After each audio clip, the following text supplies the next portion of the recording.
દેવી અપરાધ ક્ષમાપન સ્તોત્ર.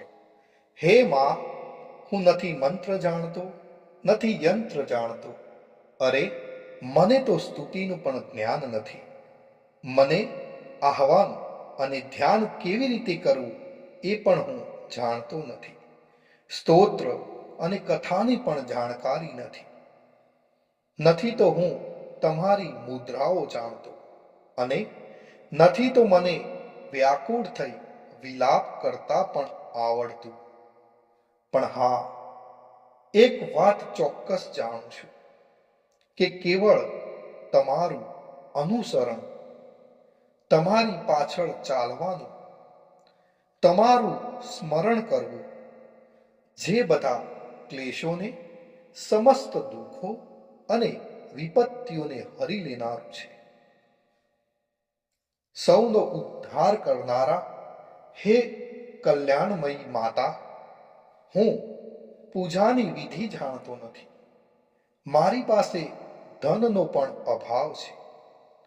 હું સ્વભાવે પણ આળસુ છું, તથા મારાથી તમારી નિત્ય પૂજા પણ થઈ શકતી નથી.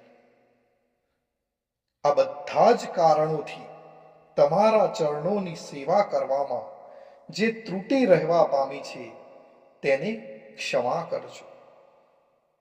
કારણ કે પુત્ર કુપુત્ર થઈ શકે, પણ માતા ક્યારેય કુમાતા થતી નથી. હે માં, આ પૃથ્વી પર તમારે સીધા સાદા પુત્રો તો ઘણા બધા છે, પરંતુ તે બધામાં હું જ તમારો અત્યંત ચપળ બાળક છું. મારા જેવો ચંચળ કોઈ વિરલ જ હશે. હે કલ્યાણી માં, મારો જે આ ત્યાગ થયો છે એ તમારે માટે કદાપી ઉચિત નથી. કારણ કે કુપુત્ર થઈ શકે, પણ માતા ક્યારેય કુમાતા થતી નથી. હે જગદંબા, હે માં, મેં તમારા ચરણોની સેવા ક્યારેય કરી નથી. હે દેવી, તમને અધિક ધન પણ સમર્પિત કર્યું નથી. તો પણ મારા જેવા અધમ પર તમે જે સ્નેહ કરો છો તેનું કારણ એ જ છે કે પુત્ર કુપુત્ર થઈ શકે છે, પણ માતા ક્યારેય કુમાતા થતી નથી. હે મા પાર્વતી, અનેક પ્રકારની સેવાઓમાં વ્યગ્ર રહેવું પડતું હતું. તેથી 85 વર્ષો કરતાંય વધુ અવસ્થા વીતી જવાથી મેં દેવતાઓને છોડી દીધા છે. હવે તેમની સેવા પૂજા મારાથી થઈ શકતી નથી. તેથી જ તેમની પાસેથી કશી જ સહાય મળવાની આશા નથી. આવી વેળાએ જો તમારી કૃપા નહીં થાય તો આધાર વિહોણ થયેલો હું કોના શરણે જઈશ?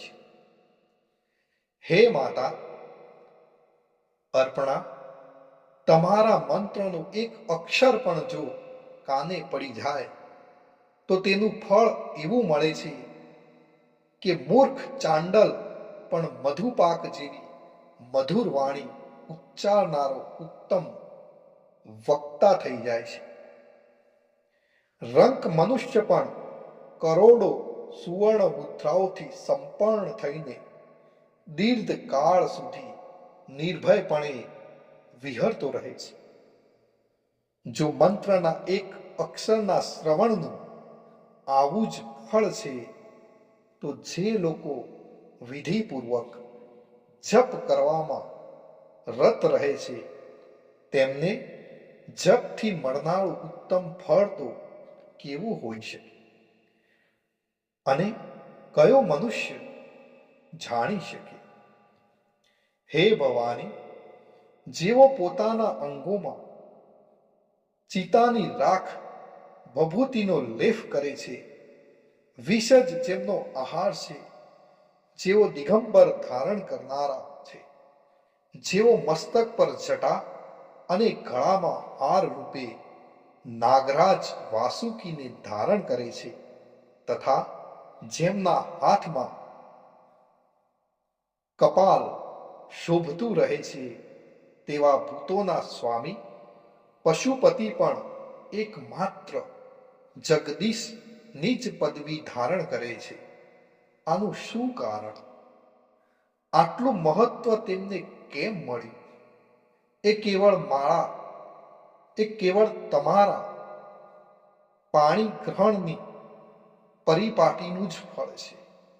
તમારી સાથે લગ્ન થવાથી જ તેમનું મહત્વ વધી ગયું છે.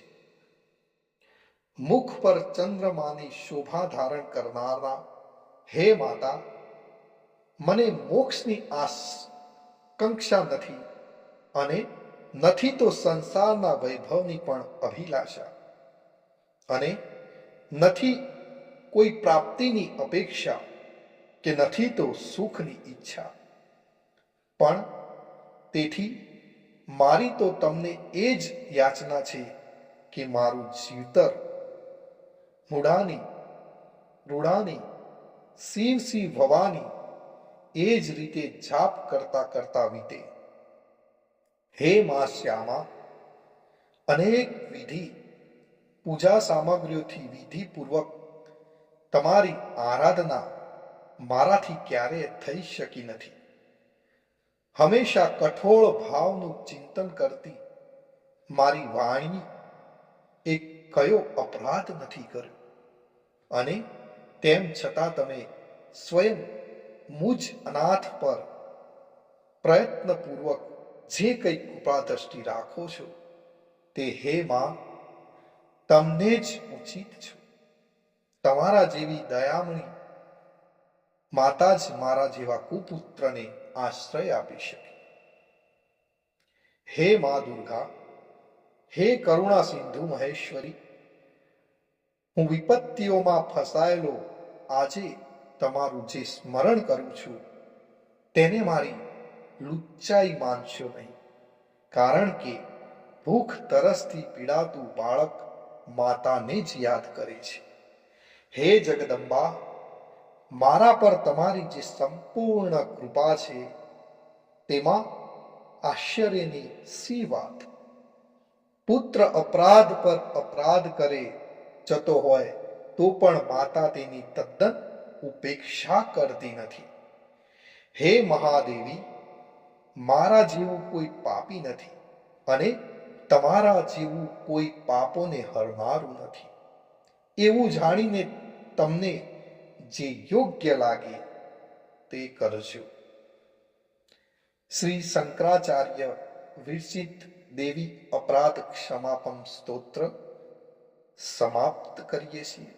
ભક્તો, કોમેન્ટમાં તમારી કુળદેવીનું નામ લખવાનું ભૂલશો નહીં અને તમને આ વિડીયો સારો લાગ્યો હોય તો તમારા સોશિયલ મીડિયામાં શેર કરવાનું પણ ભૂલશો નહીં. જય માતાજી.